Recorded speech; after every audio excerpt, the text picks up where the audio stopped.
On Global TV News Express, Tinubu arrives Netherlands on state visit. Emefiele printed 684.5 million naira with 18.9 billion naira, says EFCC in fresh charge. Kaduna Assembly demands El Rufai's financial transactions from Ministry of Foreign Affairs. War in Ukraine, US to send new aid this week, Biden says. And in sports, Igalo sets 3-year football retirement plan. Hello and welcome to all our viewers in Nigeria and around the world to News Express on Global Television. We're live in the nation's capital, Abuja. I am Queen Agaba. President Bola Tinubu has arrived in Netherlands on a state visit. President Tinubu, during his visit, is expected to engage in high-level meetings with Dutch government officials and business leaders. The president will also engage in discussions around trade, investment, security cooperation, and cultural exchange. President Bola Tinubu has called for the establishment of a regional counter-terrorism center that will serve as a hub for intelligence sharing, operational coordination, and capacity building in Africa. President Tinubu made this known at an African high-level meeting on counter-terrorism in Abuja. He stated that Africa must take a comprehensive approach to combating terrorism by addressing the root causes of the scourge, such as poverty, inequality, and social injustice. Fauzia Lukman has details. The African High-Level Meeting on Counter-Terrorism holding in Abuja offers a unique opportunity for key players to brainstorm on possible solutions to terrorism and violent extremism that have continued to spread across West Africa, the African continent, and the rest of the world at an alarming rate. President Bola Tinubu noted that to effectively counter the threats posed by terrorism to Africa, leaders in the continent must attack the roots that feed the evil branches, such as ransom and illegal mining, terrorism, and other perfect ways to continuously finance, re-equip, and resupply itself for its sinister mission. Already, terrorism has taken too many lives and delayed our better future for too long. While terrorism troubles us greatly at the moment, we do well by remembering terrorism is not of Africa. We must tell this imported evil that wants to bend and break us that it shall not succeed. Instead of making us bow, we shall banish it. Let us resolve here. The president added that besides the indispensability of a regional standby force which mandate includes tackling terrorism, the African region must also strengthen existing counter-terrorism structures such as the Regional Intelligence Fusion Unit (RIFU) in Abuja, the African Center for Study and Research on Terrorism (ACRTS) in Algiers, and the Committee of Intelligence and Security Services of Africa (CISA) in Addis Ababa. Terrorism's arm is felt far and wide for very reason that there's no respect for national boundaries, ethnic,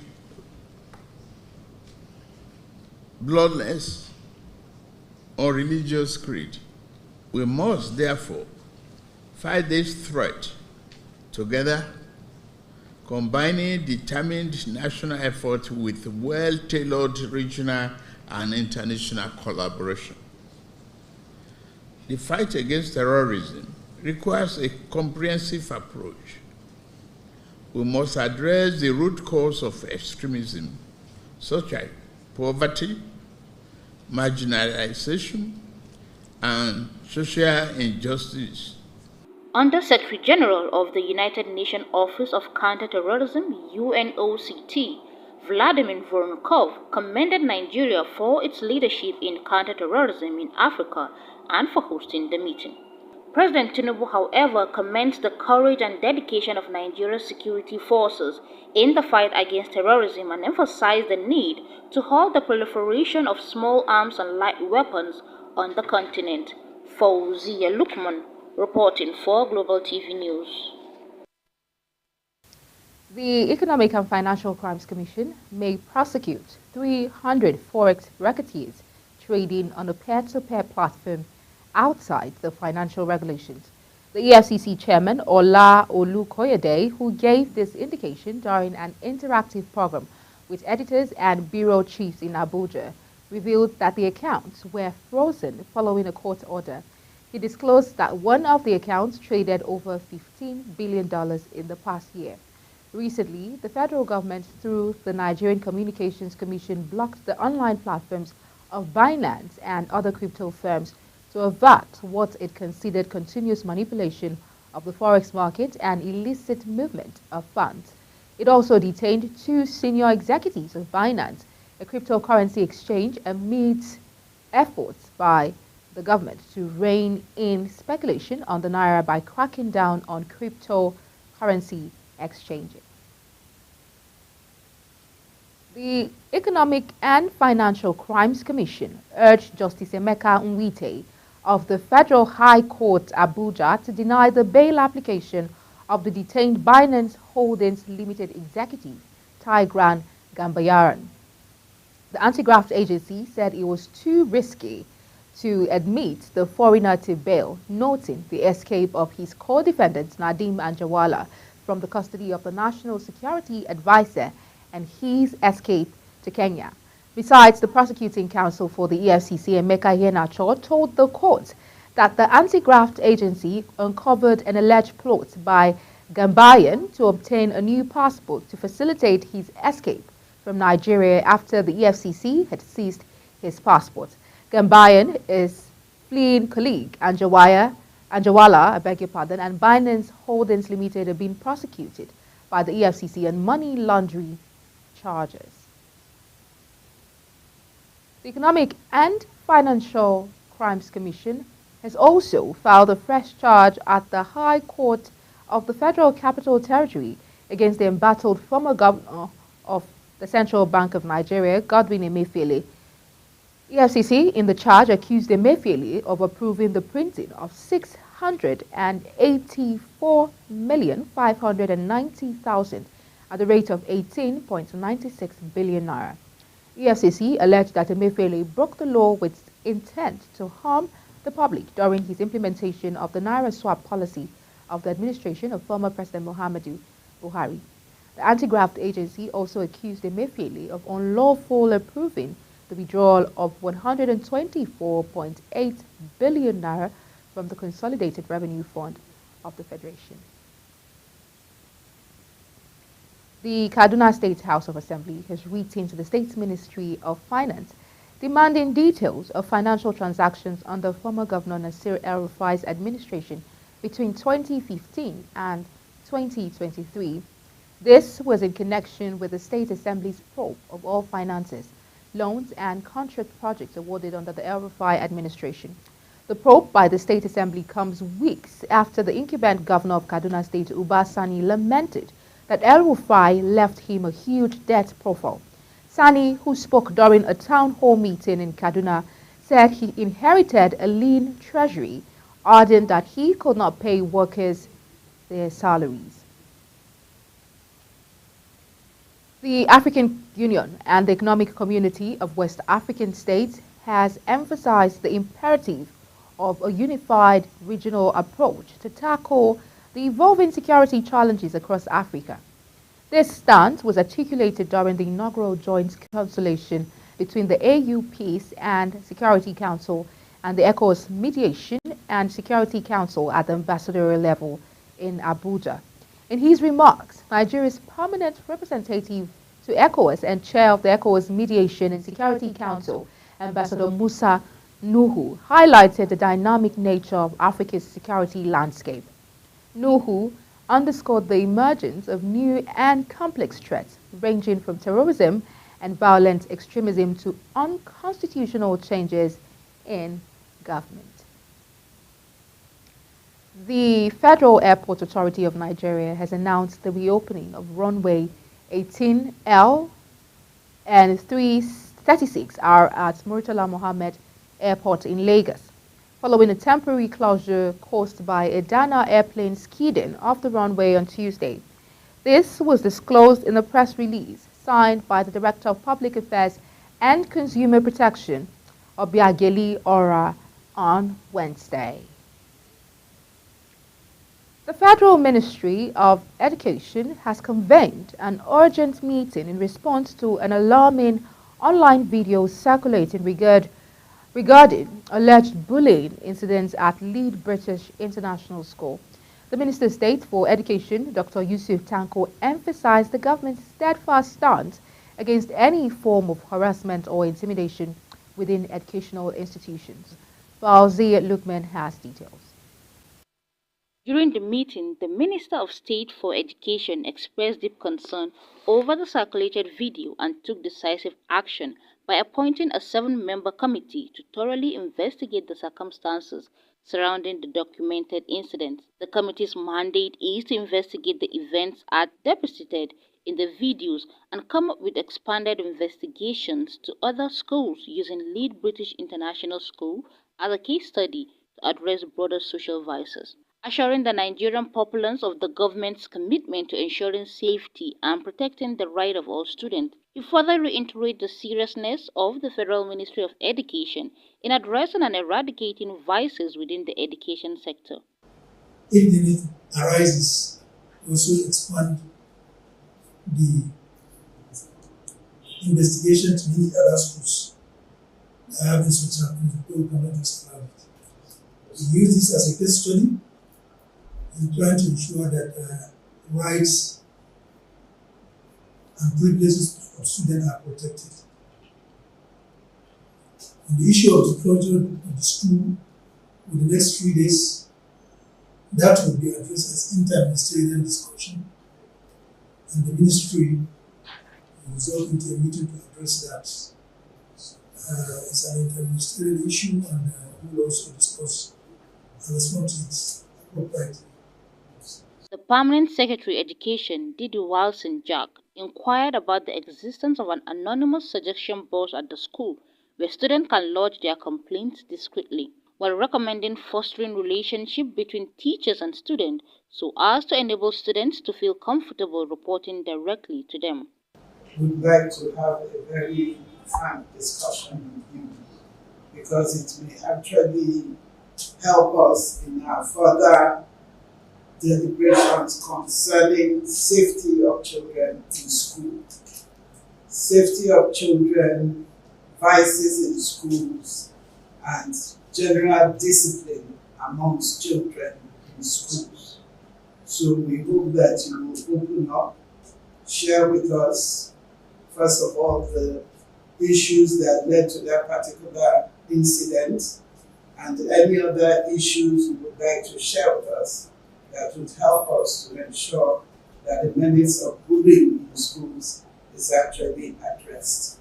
Representatives from Lead British International School, led by Abraham Ogwanakambi, head of school at LBIS Abuja, assured the ministry that appropriate measures had been taken in response to the incident, including disciplinary actions in accordance with school policies. Yes, and I would like to first of all start on behalf of the school to apologize for the fact that you said you waited for us at 2 o'clock and we were not here. And I want to first of all talk about what led to that. Actually, that letter got to me at about 10 minutes to 12, and we were to be here for 12. But as at that time, there were parents who were grieved in the school compound. We invited the parents of all the children that were involved, and we interviewed them one after the other.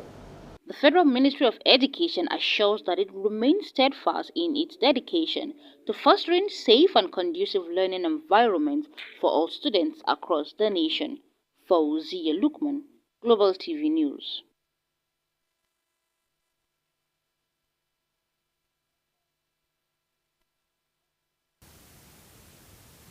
You're watching News Express coming to you live from Nigeria's capital, Abuja. We're on Star Times, channel 276. Kindly follow us on our social media platforms using @GlobalNG. And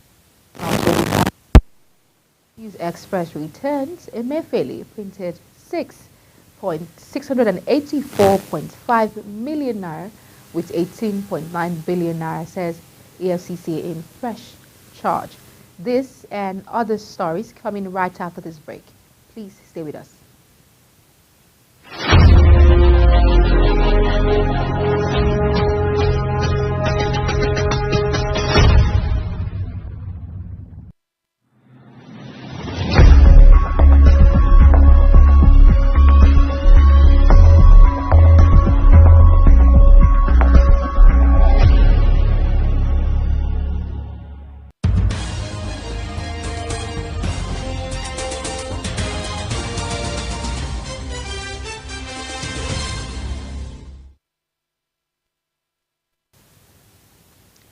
Many thanks for staying with us. Now, if you've just joined us, this is Global Television bringing you live broadcast of the News Express. On the foreign scene, Australian police have arrested 7 teenagers as part of a wave of counter-terrorism raids across Sydney, claiming it was likely the youths may have been plotting an attack. Police say the suspects are believed to share a religiously motivated violent extremist ideology. The raids are linked to last week's stabbing of an Assyrian bishop, which police declared a terrorist act. The police say the offenders were juveniles aged from 15 to 17.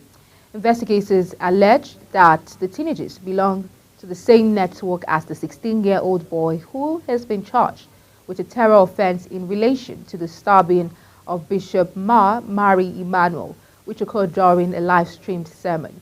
At least 4 people suffered non-threatening injuries after the attack in the western Sydney suburb of Wakeley. The 16-year-old was also hurt. U.S. President Joe Biden says his country will start sending fresh weapons and equipment to Ukraine within days. The U.S. Senate approved a $95 billion 67 billion euros foreign aid package that includes military support for Israel and Taiwan as well as Ukraine. Biden vowed to sign it off as soon as it reaches his desk on Wednesday so that aid can be sent this week. Ukraine has recently stepped up its calls for Western assistance as Russia makes steady gains in its invasion. Included in the package is $61 billion in military aid for Ukraine. It passed the Senate in a bipartisan vote of 79 to 18.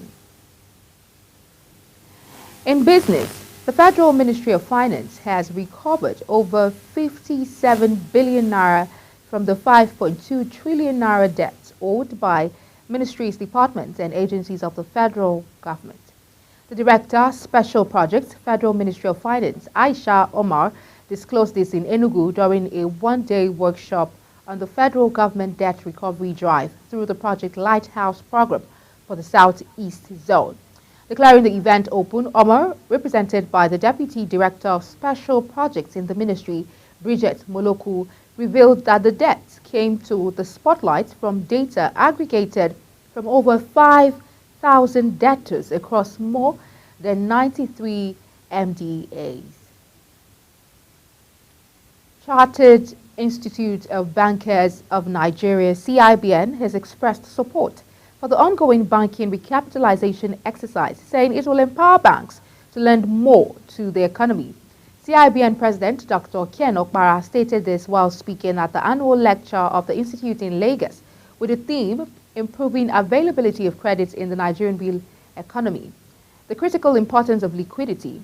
Okpara noted that the volume of credit to the real sector activities, namely agriculture, manufacturing, and services, is low compared to their critical role in driving economic growth.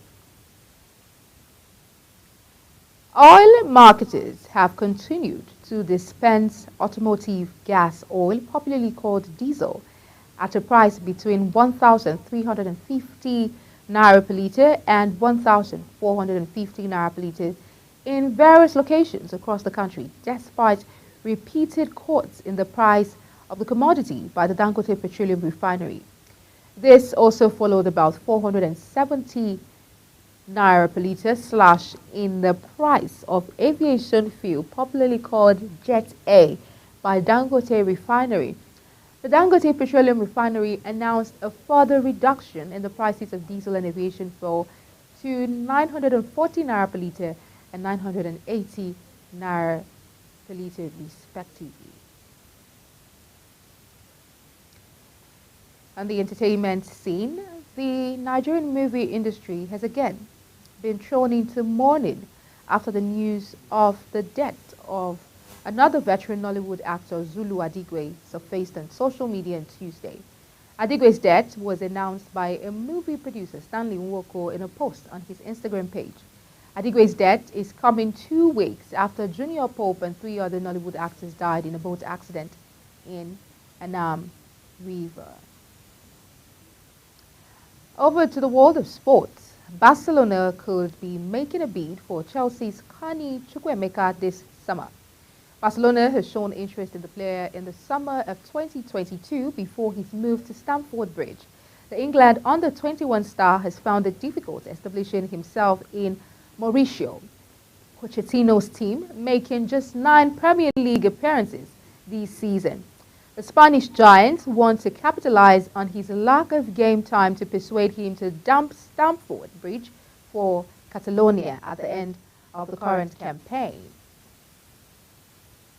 Former Super Eagles striker Odion Igalo has dropped a cryptic retirement hint after saying he has not more than 3 years left in his football career. The 35-year-old joined Al Wehda last August from Al Hilal in the Saudi Pro League.